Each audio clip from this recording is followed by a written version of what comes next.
दुनिया से बहुत पीछे हैं। Let us admit the fact कि हम अपने प्रॉब्लम्स की बजाय हमें दूसरों के प्रॉब्लम ज्यादा नजर आते हैं। और let us admit the fact also, मैं थोड़ा सा सख्त लफ्ज इस्तेमाल करूंगा यार, हमें कोई शर्म नहीं रही। इंडिया जो है वो उसने एशिया की सबसे बड़ी जो लार्जेस्ट फैक्ट्री है वो उसने उसको खोला है, इफ्तिताह किया है। और कहा जा रहा है कि ये तकरीबन सालाना जो है वो 1000 एयरक्राफ्ट जो है वो बनाएगी। 3 टायर सिस्टम है, मदरसा सिस्टम है, पब्लिक है। वहाँ पे ऐसा नहीं है। वहाँ पे कौन सा सिस्टम? वहाँ पे सिस्टम यूनिफॉर्म एजुकेशन सिस्टम चल रहा है स्टिल, और वो फिनलैंड को फॉलो कर रहे हैं। फिनलैंड का जो एजुकेशन सिस्टम है वर्ल्ड बेस्ट सिस्टम है। इंडिया जो है वो अपने वेस्टर्न जो पार्टनर्स हैं, अमेरिकन, यूरोपियंस को, इजराइलीज को और बाकी लोगों को ये बताना चाहता है, इवन कि अरब वर्ल्ड को भी बताना चाहता है कि भाई देखो ये हमारे पास, this is what we can do. तो आप कंपैरिजन करें तो हमारे अभी मसाइल ये है कि हमारी भूख खत्म नहीं हो रही, और हमारा मसला ये है कि एक looming food crisis around the corner. Eight the same time India का मामला मुख्तलिफ है। तकरीबन जैसे मैंने पहले कहा कि 1000 हेलीकॉप्टर्स जो है वो बनाएगी, और इसमें तकरीबन 6000 के करीब लोगों को इस खित्ते में जॉब मिलेगी।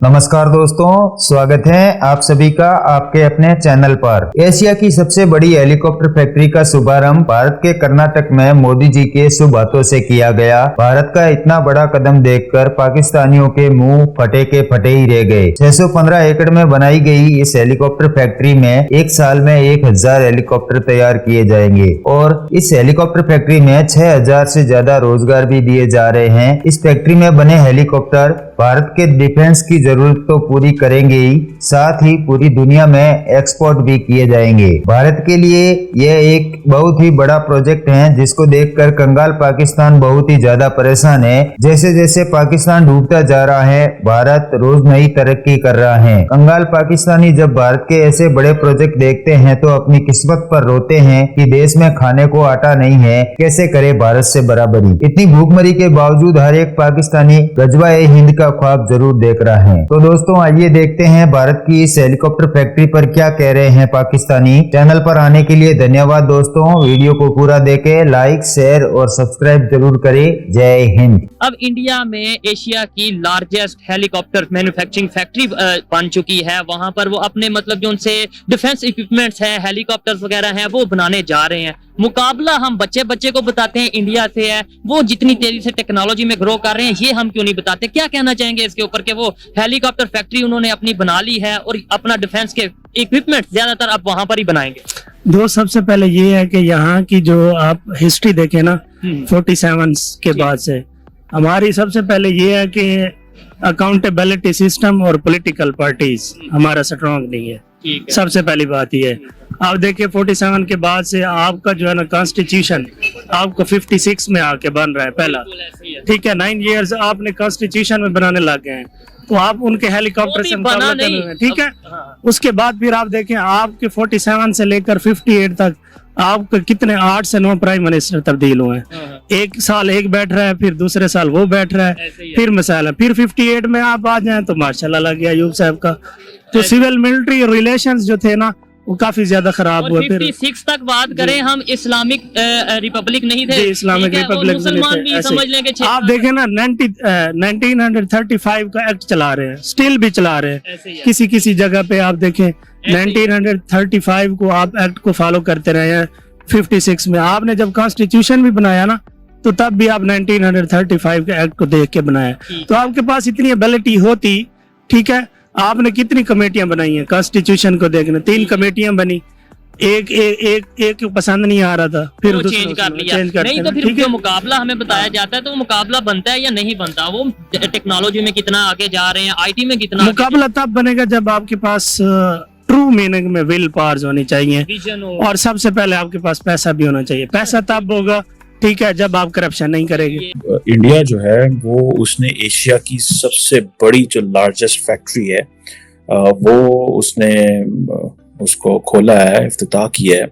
और कहा जा रहा है कि ये तकरीबन सालाना जो है वो 1000 एयरक्राफ्ट जो है वो बनाएगी। और ये कहा जा रहा है कि जो ये जो इंडिया का वो एक प्लान है ना डिफेंस सेल्फ रिलायंस, ये बेसिकली वो है। और ऑब्वियसली जो मेन चैलेंज है वो चाइना है एंड देन पाकिस्तान है, और इसके लिए इंडिया को ये फील ज़्यादा होता है कि चाइनीज़ जो है वो उनकी असर्टिवनेस बढ़ रही है।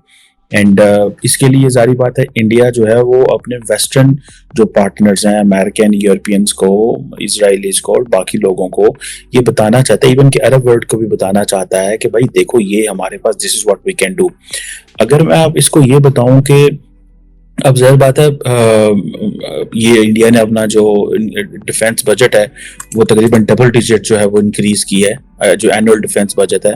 और असल जो टारगेट है वो तो उसका वो जिसे कहते हैं ना जियोपॉलिटिकल राइवल जो है वो तो फिर चाइना ही है, और इसके अलावा मेन या फिर पाकिस्तान है। और तकरीबन इंडिया ने जो 5.94 ट्रिलियन रुपीस जो कि $72.6 बिलियन बनता है डिफेंस में फॉर 23-24 फाइनेंशियल ईयर के लिए किया है, जो कि 13% ज़्यादा है जो कि पिछले के हिसाब से। और आप सारी बातें उनको पता है कि ये पैसा जो है वो उनको लगाना पड़ेगा, क्योंकि चाइना जो है वो बिल्कुल सर पे बैठा हुआ है। पाकिस्तान के साथ उनके मसाइल चलते रहते हैं, लेकिन लार्जली जैसे मैंने पहले बताया कि they want to give a message to the West one thing कि ये हमारी पोटेंशियल है, यहाँ ये हम कर सकते हैं ताकि हम इंडिया की मजीद सपोर्ट की जाए और उनके साथ खड़ा हुआ जाए। सेकेंड, इंडिया जो है वो समझता है कि हमें बेसिकली एक्सपोर्ट करना है, ठीक है, जो वो जिसे आप कहते हैं ना कि उनकी ये जो है कि आत्मनिर्भर भारत जो है कि सेल्फ रिलायंस एजेंडा जो है डिफेंस में, जो कि और कि जी ज़्यादा से ज़्यादा जो है ना डोमेस्टिक चीज़ें प्रोक्योर की जाएं। और अब ये जो चीज़ है कि इंडिया तकरीबन जिसे कहते हैं ना कि $72.6 बिलियन लगा रहा है, और इसमें इम्पॉर्टेंट चीज़ ये है कि 1.63 ट्रिलियन रुपीस जो है वो जो डिफेंस आउटले के लिए हैं, वो उसमें जो है नए वेपन्स लेना, एयरक्राफ्ट, वॉरशिप्स और जो मिलिट्री हार्डवेयर के हवाले से हैं। अब ये चीज़ जो है ये एक जारी बात है, और इसी तरह वो 550 बिलियन जो डॉलर है वो समझते हैं कि हमें ओवरऑल मिलिट्री हार्डवेयर पे this is what they have to उन्हें लगाना पड़ेगा। इसमें से काफ़ी ज़्यादा पैसा जो वो समझते हैं कि $5 बिलियन के करीब मिलिट्री हार्डवेयर पे लगाना पड़ेगा। एनी हाउ ये एक जारी बात है, चीज़ बताता है हमें कि what Indians are thinking and how Indians are thinking. उन्होंने एशिया का लार्जेस्ट हेलीकॉप्टर फैक्ट्री जो उसे लॉन्च। देखिए मैं उस बात की तरफ अभी आपको लेके आता हूँ, अगर आप मुझे इससे थोड़ा सा मौका दें। मैं ये बात करना चाह रहा हूँ कि देखिए हमारे जो फूड क्राइसिस है और जो एक लूमिंग फूड क्राइसिस है, अभी कल की खबर है कि यूएस काउंसिल ने, यूनाइटेड स्टेट्स की काउंसिल जनरल ने, या I am forgetting probably portfolio क्या था, उसने हमारे एक एम्बेसडर या कह लें हमारे एक रिप्रेजेंटेटिव से एक मुलाकात की, जिसमें उनका मौजूद बहस ये था कि हमारा एक looming food crisis around the corner है। At the same time India entered into a deal with United States, कल परसों की बात है, पिछले हफ्ते की, जिसमें उन्होंने आर्टिफिशियल इंटेलिजेंस की टू कर्ब चाइना और चाइना की एक जो लूमिंग और ओवर एक्सटेंशन उसकी बढ़ रही है, इन्वॉल्वमेंट की, इंटरवेंशंस की, चाहे वो इकोनॉमिक हो, चाहे वो फाइनेंशियल हो, या चाहे वो मिलिट्री से रिलेटेड हो। तो आप कंपैरिजन करें तो हमारे अभी मसाइल ये है कि हमारी भूख खत्म नहीं हो रही और हमारा